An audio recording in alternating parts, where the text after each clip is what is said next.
Hey everyone, it's Ben Hardy here, and in today's video, we're going to be comparing the Nissan Frontier to the all-new Chevy Colorado. Before we get into this video, though, I want to give a huge shout out and thank you to the Large Miller Chevy in Murray for giving me some time with the Colorado, and to the Tim Daly Nissan here in Murray for giving me some time with this Frontier. I'll include a link to both their inventories in the description down below, so you can check out what they have currently. And then on a side note, if you want to save time and money the next time you purchase a car, link to my car buying guide in the description down below. Let's get into it.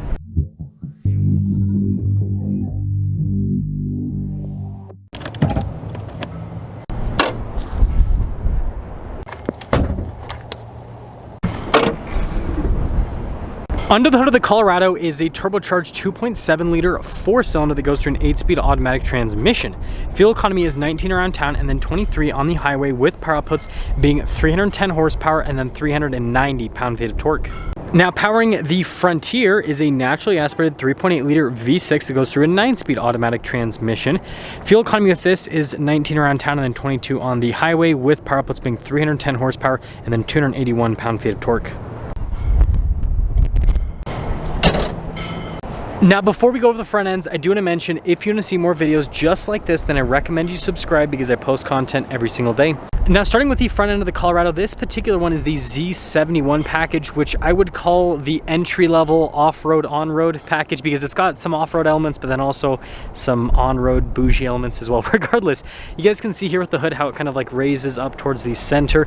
I love these new style of headlights. It looks super aggressive. Notice how the grille's all blacked out on the front end, and then we've got some tow hooks here at the bottom.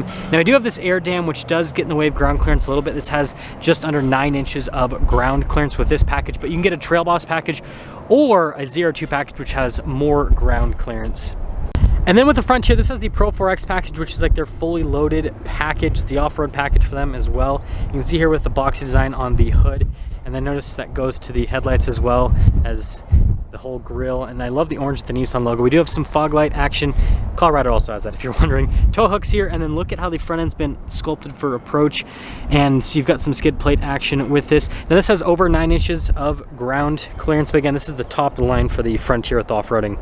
Let me know which front end design you think looks best. So around the side here, Colorado tire and wheel setup is 255, 55, 20 in the front and over in the rear. And then you guys can see here with the wheel design, definitely kind of, again, more fancy bougie type of wheel, I'd say.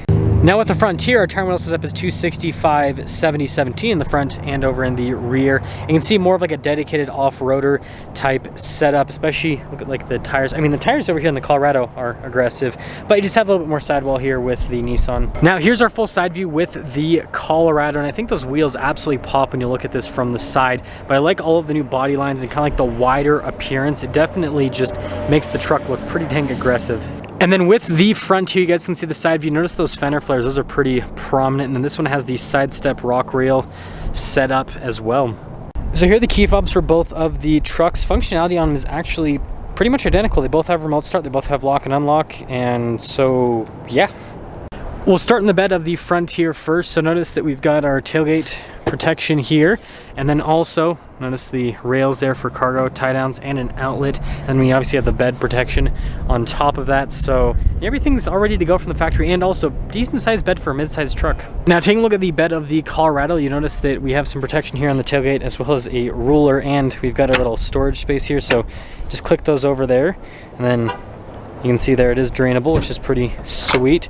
Nice little feature, and that's pretty easy to lock up. You just got to pull it back into place. Now, this one doesn't have bed liner. It's something you can get from the factory. When it comes to bed size, it looks like it's pretty much the same.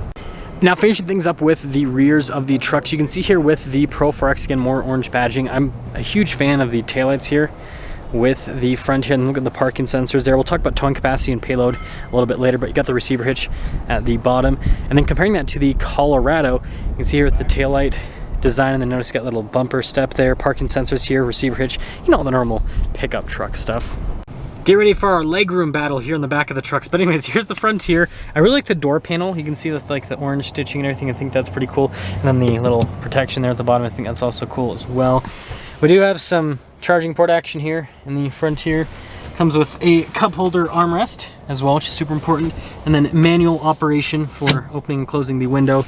And then headroom back here, it's pretty dang solid. Now, I think you guys can tell with the camera view, a little bit less legroom here in the Colorado. Like, the height isn't the problem, it's just like the space between me and the seat. But anyways, got some cup holder action. See charging ports with some vents and all of that. And then headroom back here is actually better, a little bit better here in the Colorado, funny enough. And we also happen to have a cup holder armrest here in the Colorado, which is pretty cool. And then also same thing with the window, manual key operation.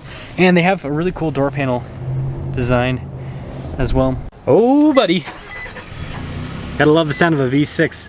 Anyways, I like this. It's like carbon fiber print, it's pretty cool. And then with all of the orange, and then again, you can see there with the padding and everything. But important with mid-size trucks, build quality. That's a nice solid sound. Anyways, here is the steering wheel. You guys can see the Nissan logo. We've got stuff like adaptive cruise control, your volume controls, voice command controls, all of that. And then gauge cluster is like half analog, half digital. So some of you might like that, some of you might not. Just depends on your preference. I do like how it shows you the off-road stuff, but I mean, you can see tons of different bits of information here on the vehicle, so pretty cool.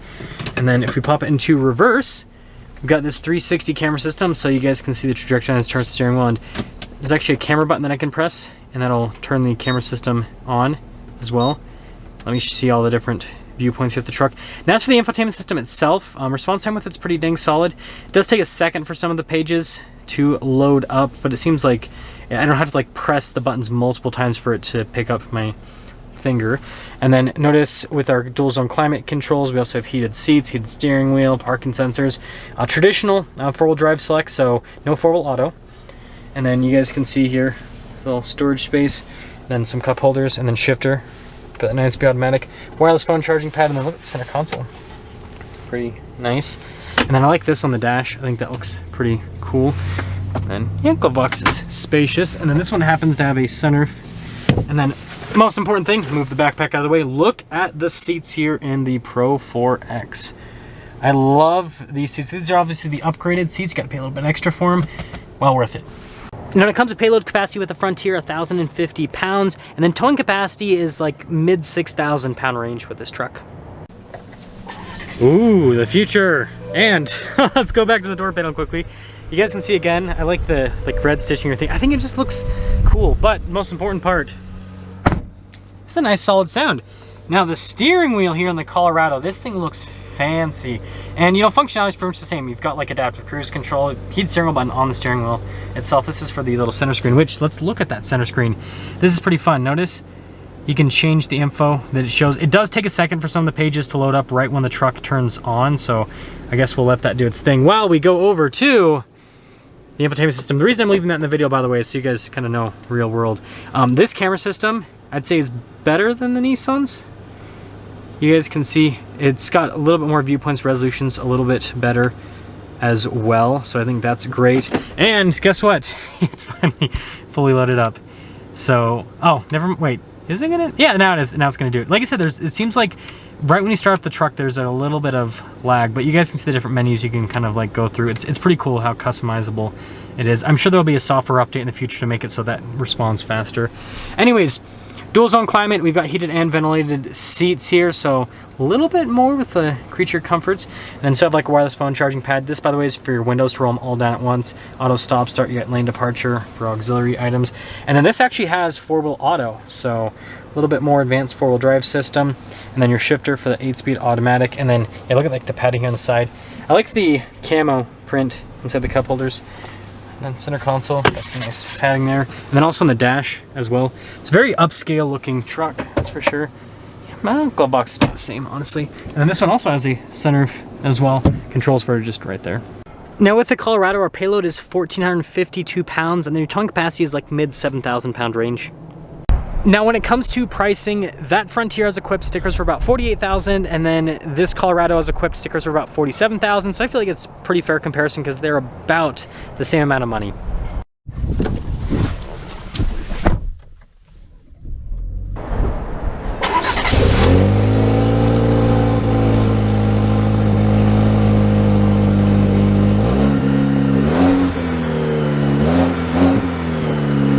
So we are setting off in the Colorado first, and man, this thing's got some torque.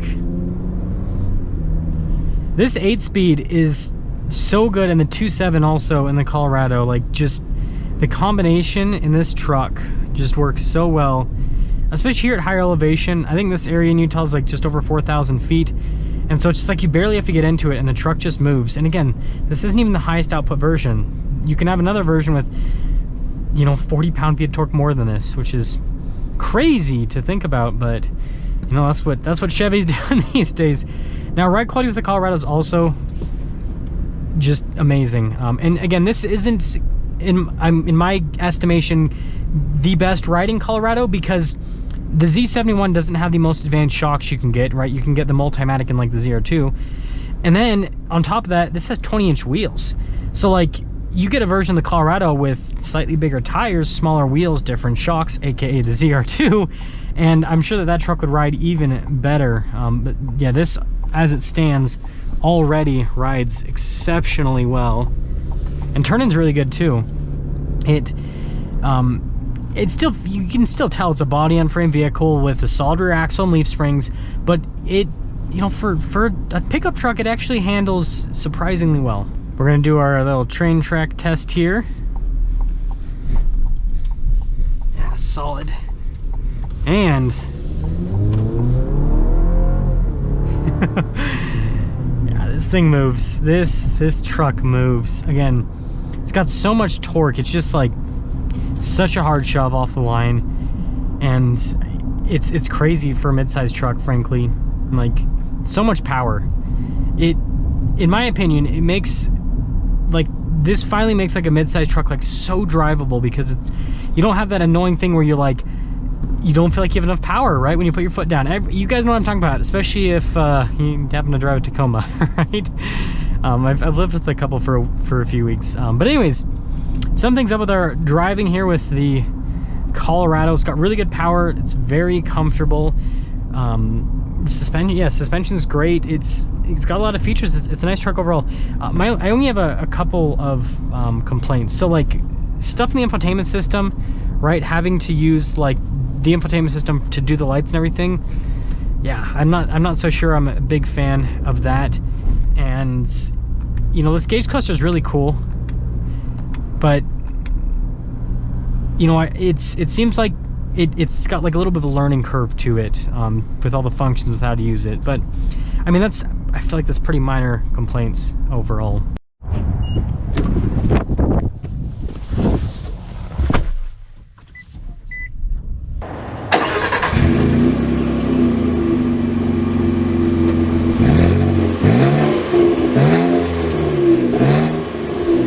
Starting off in the Frontier, and let's start making our comparisons to that Colorado to see, you know, what the driving differences actually are. And there's one difference that I noticed right off the bat in the parking lot, and that is the steering. So the Colorado, you can tell it's an electronic rack. This, it's hydraulic, and so it definitely has a feel difference. So this has a heavier feel to it, but it does kind of feel like I can tell what's happening a little bit more with the front end of the truck. So it feels a little more connected, right? So it's like what you lose in like light, effortless steering, you gain in connectivity, right? The other thing is the seats. So these seats are comfortable, but I do feel like and maybe it's just because the seating positions, let me just make sure.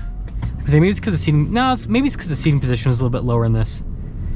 I do feel like the ergonomics though in the Colorado, they felt like a slightly better. It's not a huge difference though. Not as much as I expected. Ride quality is really good with this. Big difference with the torque so far. I mean, this, I definitely feel like I have to get into it a little bit more to get the truck up and going. But again, I mean, 281 pound-feet versus 390 pound-feet, literally over 100 pound-foot of torque difference. Like, that's huge. It's absolutely enormous. But the suspension with this is really good. I mean, it was windy both times. So yeah, it's a little bit more wind noise with this too, which is interesting. So that just means that cabin insulation on the Colorado is a little bit better. Again, it seems like Chevy's really going for like luxury with that truck, which makes sense because it's built on the same platform as the GMC Canyon, which that's, you know, basically just full-on luxury now. I don't think they have like a work truck version of the Canyon. I think it's all like, you know, higher up packages. So it makes sense why the, you know, overall platform, right, they're going to make sure that it's more insulated, more luxury based.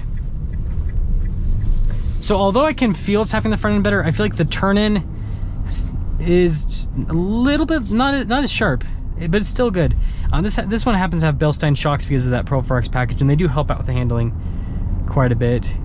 But this feels more like pickup trucky, if that makes sense. It's still very comfortable, but it has more pickup truck driving dynamics than the Colorado. The Colorado is kind of leaning more towards the car side of things with its driving dynamics. Oh, going over the train checks yet again. Yeah, honestly, the damping's very similar between both of them. This truck's not slow. I mean, again, they have the same amount of horsepower. It's just the torque difference, and this is naturally aspirated versus turbocharged. So this doesn't feel like as punchy, but I mean, it honestly doesn't feel slow though. So it's just different. So that'll actually get me to setting things up here with these trucks. So these are as close as I think it's going to get in the midsize truck world, except for maybe the Ford Ranger. I'm not sure if I'll be able to put together a comparison with Colorado versus Ranger, because Ford just isn't really sending that many Ranger. Like, I still haven't even done a review on a 23 Ford Ranger because, like, I can't find one. So if I can put together the video, I'll put together the video. But outside of, you know, the Ford Ranger question, I think this is like the most competitive midsize truck to the Colorado, because like the Tacoma with its 6-speed, just it really needs a big update, which again, Toyota is like any day now is going to release the specs on the new Tacoma, and I'm sure it's going to blow the old Tacoma out of the water. But with what we have now, here's what I have to say. I think that the Colorado and the Frontier are going to attract similar but different buyers. So with this is again more on the old school side of things, more simplistic, and like this interior is way more usable in the sense that like it's got less of a learning curve. Like with the Colorado, you got to figure out the headlight stuff and the infotainment system and like lots of tech, right? Whereas this, it's like there's a bunch of physical buttons and it's all pretty straightforward. So I think some of you will like that more. I think some of you will like the techier bits on the Colorado more. And then, yeah, when it comes to like the actual rest of the pickup truck itself, they're both capable. The Colorado, obviously more payload, more towing capacity, so you got to give it that. And then, you know, when it comes to the powertrains, right, the Colorado does feel punchier, but they have about the same amount of horsepower. So passing power on the highway would be pretty much identical, because passing power is all about horsepower. And so, you know, I guess if you want, again, more of a simplistic truck in the sense of like, this has more like old school truck elements, big naturally aspirated engine, it's got a regular 4-wheel drive system, then the Frontier is probably going to appeal more to you. Whereas the Colorado, if you want like the newest, techiest, you know, most powerful mid-size pickup truck, then that's what that provides. So let me know which one you like better. Do you like the new Colorado better, or do you think that the Frontier is the way to go? AKA, I also got to call the Frontier AKA what the Tacoma should be. I always got to make that joke because like this is what everyone wanted from Toyota. Big naturally aspirated V6 with a more modern transmission. But anyways, regardless, let me know Frontier or Tacoma, or not Tacoma, Frontier or Colorado.